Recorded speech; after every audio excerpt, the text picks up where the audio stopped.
came all the way to Utah for this. Or you can just buy a throw.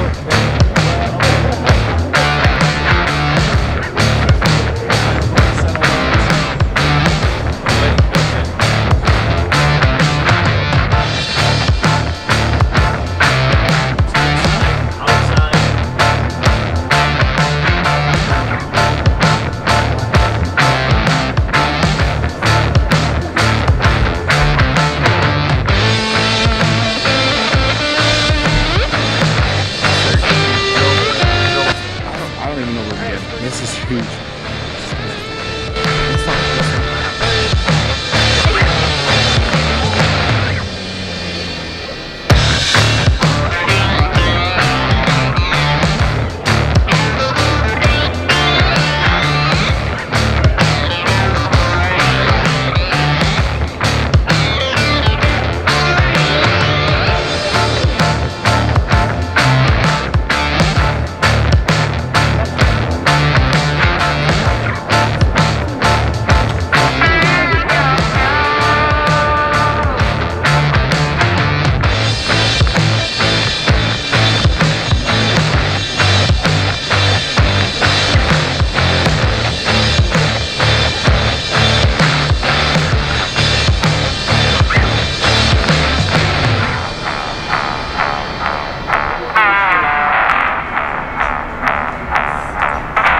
even got a TV. So this comes down, that's a queen size bed up there. Yep.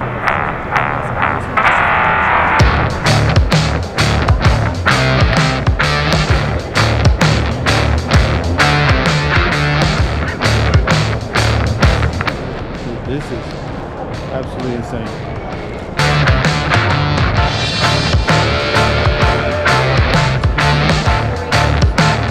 It's like never ending. That's crazy looking, man. That's nice.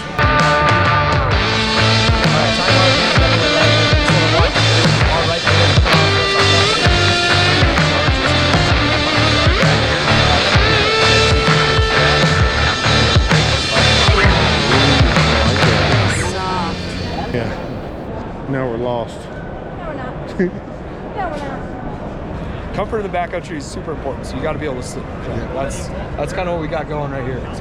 Hey guys, welcome back to the channel. As always, my name is James. Thank you for tuning in. I really do appreciate it while you're here, while you're at it. Hit that like, hit that subscribe so you don't miss out on further content. Now, I know that was a busy intro because it was a busy day / weekend, and it was just truly amazing. Wife and I got out of the house, and I guess to start it off, when you are looking for camping gear or hunting gear, you don't always get the opportunity to travel the world to different companies and actually get the hands-on experience with the gear before you buy it.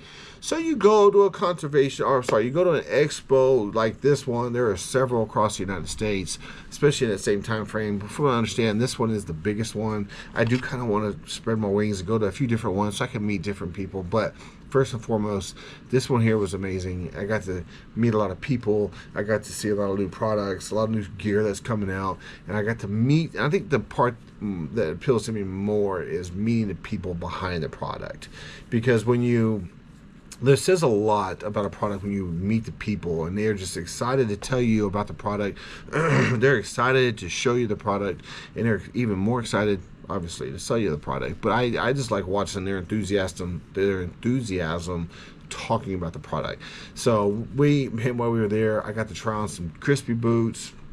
And of course, you guys know, I know it's an outdoor expo, but there are gun manufacturers there. And I'm going to stop by the Ruger booth. Hey, how are you? Good, how are you? How's the booth? It's busy. I stopped by the Christensen Arm booth. I even got to see Brian Call install a rifle scope on a rifle. How you doing? We also went by the First Light booth. We went by the Last Light booth. A lot of the headlamps that are in it had a red light, but it is not bright enough to do anything. I went by Sig Sauer, Winchester booth. Peaks Equipment, oh my gosh, you talking about just great people. Even got to look at the Devos Light Ranger. The lighting built in. Firsthand, which was really appealing to me. Black Ovis was there. Hush, you guys know the Hush and crew. Hush booth was there. Got to stop by the Hush booth. Got to meet some really interesting people there. Longtime fans of theirs. Longtime fans of Brian Call from Gritty. I just got to meet a bunch of different people in one place. And I can tell you, just after being there, talking with people, it was a heck of a time, man. And I tell you, one of the most just talkative people that I thought was really amazing to talk to was Brian Call from Gritty. He's also tied with Peaks, I know that, but from the Gritty Films and Gritty Gear and podcast, I'm a huge fan of his, and just got to spend a significant amount of time. It didn't really seem that long. My wife said it was about an hour. I don't even know.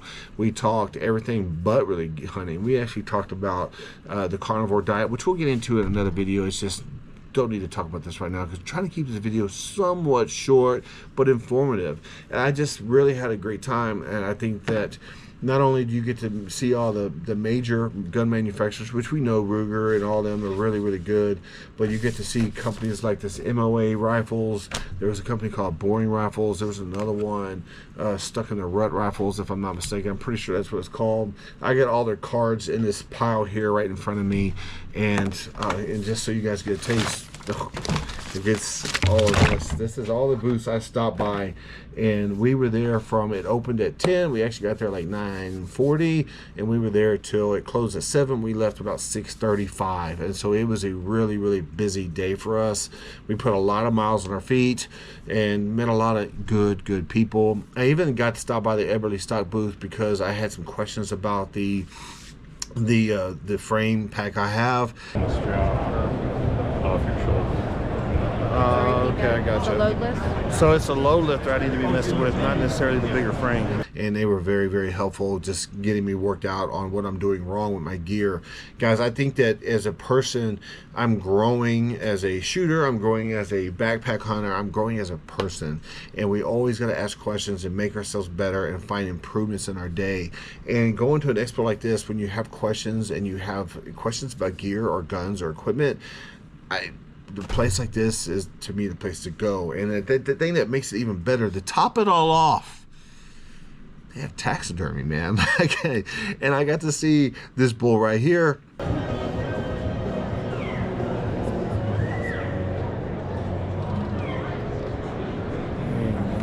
I know, that thing was crazy, man. They had elk, African animals, American animals, it doesn't matter.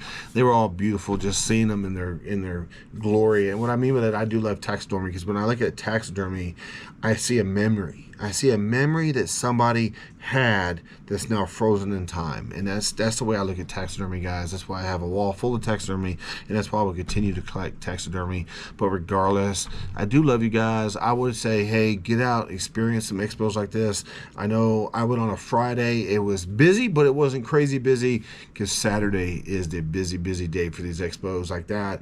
I didn't want to go on a Saturday, so Saturday, or actually right after the expo, we ate at a place called Blue Iguana that was like a few blocks from the expo, and you actually go down in this little, I don't know, it was underground, man, but regardless, it was still, you talking about good food. That was very good food. And then the next day, we took a little drive up to it's a ski resort town. I believe it's called Park City, and the drive from Salt Lake City to Park City, the drive alone was gorgeous, and the pictures we got from there, I just thought were pretty perfect. And I did admit, Salt Lake City is a beautiful town. Park City is beautiful as well. I'm not a skier, but if you're looking for like a little bunch of boutiques and a lot of like shops and just see some really cool countryside, Park City is the place to go, and just the drive alone was pretty amazing. Well worth it. But regardless, guys, thank you, Salt Lake City. Thank you, the Western Hunt Expo. I do appreciate your time, and I appreciate everybody that was there. If I didn't mention you in this intro or this video, I do apologize. I enjoyed seeing everybody. I enjoyed talking with everybody. I love you all. I will see y'all later. I think this will work.